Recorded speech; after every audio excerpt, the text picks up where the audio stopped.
ఉభయ తెలుగు రాష్ట్రాల్లో శివదీక్షను ధరించబోతున్నటువంటి శివస్వాములకు, గురుస్వాములకు, శివభక్తులకందరికీ, భగవద్బంధువులకందరికీ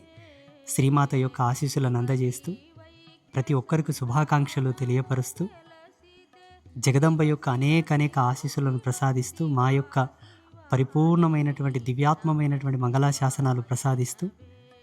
ప్రతి శివస్వామి, శివభక్తుడు మండల దీక్షను ధరించి శివుని యొక్క అపారమైన కృపను, అనంతమైనటువంటి ఆశీస్సులను పొందాలని కోరుకుంటూ, ప్రతి శివస్వామికి మా తరపున అభినందనలు, ఆశీస్సులు. శివదీక్షను ధరించిన మీ అందరికీ కూడా, మీకు, మీ కుటుంబ సభ్యులకు, మీ బంధు మిత్ర సపరివారములకు అందరికీ కూడా మంచి జరగాలని ఆ జగదంబలను మనస్ఫూర్తిగా కోరుకుంటూ, మీ అందరికీ దీక్షను ధరించబోయేటటువంటి ప్రతి స్వామికి అంబాత్రేయ క్షేత్రం తరపు నుంచి